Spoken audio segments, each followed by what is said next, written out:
রাজধানীর বেশিরভাগ থানাসহ দেশের বিভিন্ন থানায় পুলিশের কার্যক্রম স্বাভাবিক হয়ে আসছে। সেনাবাহিনীর সমন্বয়ে স্থানীয় গণ্যমান্য ব্যক্তি, শিক্ষার্থী সহ বিভিন্ন খাতের প্রতিনিধিদের সাথে মতবিনিময় করে থানাগুলো চালু করা হয়। যেসব থানার অবকাঠামো নষ্ট হয়েছে, বিকল্প উপায়ে তা চালুর প্রক্রিয়াও শুরু হয়েছে।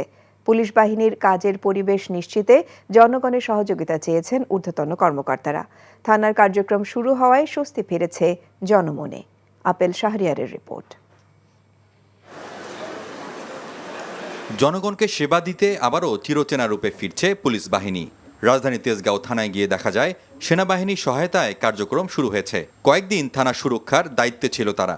পরিস্থিতি স্বাভাবিক করতে স্থানীয়দের সাথে আলোচনা করে সেনাবাহিনী। আইনশৃঙ্খলা পরিস্থিতি স্বাভাবিক রাখতে পুলিশকে সহযোগিতার কথা জানায় স্থানীয়রা। থানার কার্যক্রম ফিরে আসায় স্বস্তি ফিরেছে জনমনে। ব্যবসায়ী মালিক সমিতি, গণ্যমান্য ব্যক্তিবর্গ, students, teachers, scouts, BNCC, answer বাহিনী, তাদের সবার সাথে আমাদের সমন্বয় সভা করেছি, যার মাধ্যমে সবাই আমাদেরকে আশ্বস্ত করেছেন যে পুলিশকে নতুন করে রিফর্ম করে তাদের কার্যক্রম অল্প সময়ের মধ্যে শুরু করার জন্য তারা সকলেই আমাদের সাথে পুলিশ ভাইদেরকে সবাই সাহায্য সহযোগিতা করবে, এভাবে আমাদেরকে সবাই আশ্বস্ত করেছে। দায়িত্ব পালনে ব্যর্থতা স্বীকার করে আবারও জনগণের সেবায় নিয়োজিত হবার সুযোগ চায় পুলিশ। পুলিশকে আবার নতুন ফরমেশনে আনার জন্য কাজ করার আপনারা পরিবেশ তৈরি করে আপনাদেরকে দিতে হবে।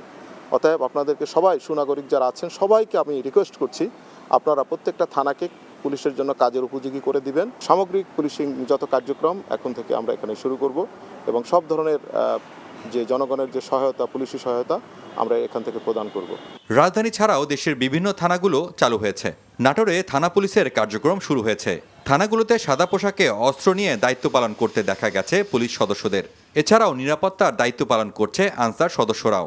চট্টগ্রাম, সিলেট, রাজশাহী, রংপুর, দিনাজপুরের বেশিরভাগ থানার কার্যক্রম স্বাভাবিক হয়েছে। পুলিশ সদস্যদের সহায়তা করছেন সেনাবাহিনীর সদস্যরা।